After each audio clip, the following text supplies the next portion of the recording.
There's a quick video from SV Rhiannon here. Beautiful Saturday morning here on Pittwater, and I'm just doing a little bit of work. I thought I'd better check the anodes, the zinc anodes inside the engine. Not only check but replace. I'm sure they need replacing. So just a quick one. I'm going to show you where the anode access point is, what a new anode looks like, and what the old anode looks like. I have loosened this front anode port earlier because it was super stiff.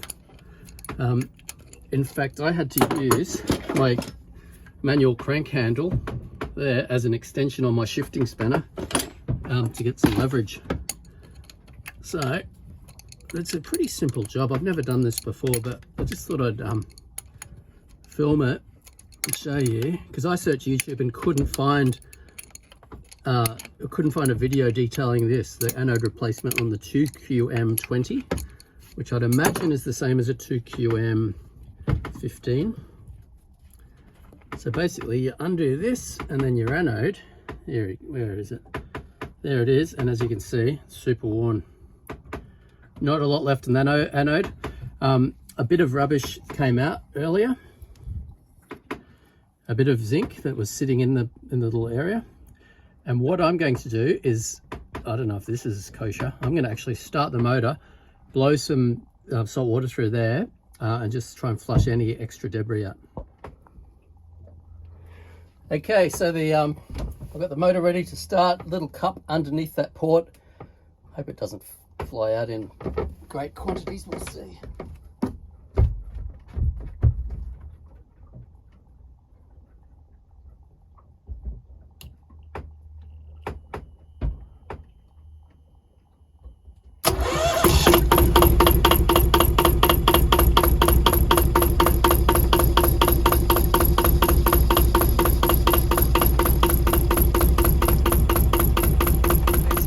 Might have looked a bit daft, but what I'm going to do now is just have a look what was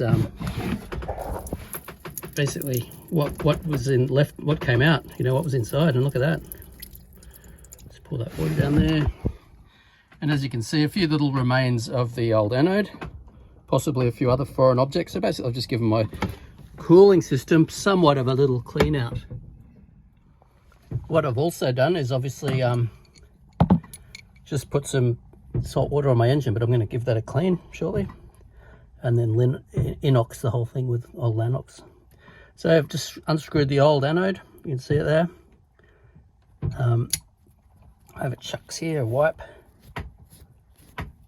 Give this a nice clean up. This washer looks in good condition, so I'll leave that right there. Good thread. I do have a spare one of these bolts with actually a hex head, but because the original one's in perfectly good condition, I'm going to leave the spare for a spare. This is a nice new shiny anode. Sorry, the sun's on it there, but you can see it's perfect. It's got a washer with it, new washer, just so it sits in nice and flushly. Just screw the anode on. There's actually a little flat side there, so I can gently tighten it up. Doesn't have to be too tight. Actually, it probably does have to be pretty tight, doesn't it? So the metal to metal connection works. And basically this is just like a galvanic, is it galvanic? I don't know. Anyway, this is a softer metal than that, and in theory this is going to corrode instead of the engine, in theory. But you know, since the other one had some left, that's a good sign. I'll show you quickly how we put this in, and then we'll test out a pressure check on the output water. Okay, just first of all, give it a nice wipe. And as you can see, this is a pretty old, worn 2QM20. Came with the boat. Still works perfectly well, but ideally, you know, you can see it's had maybe not a lot of maintenance over the years. I wouldn't mind replacing it, but it's just that, you know, finances as usual. So I'll keep it going in the meantime. Giving that a nice wipe. Got the nice new anode. Slide that in there. Get that started nicely. And just get the shifter on there. I don't have a because it's square, I don't have a spanner that suits it, so I'm just using the good old shifter. Whoa. And this was really over tightened originally. As I told you, I had to use a bar to hook a breaker bar on it. I don't think it has to be ridiculously tight, just obviously watertight.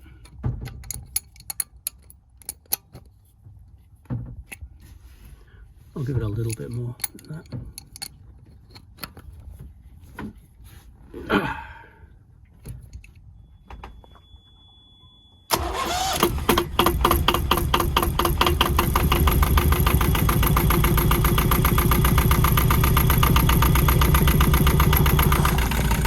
Obviously nice and dry there.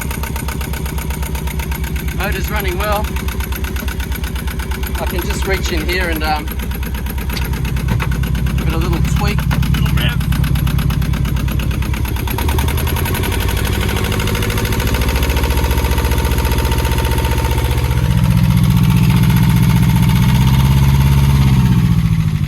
And then what we'll do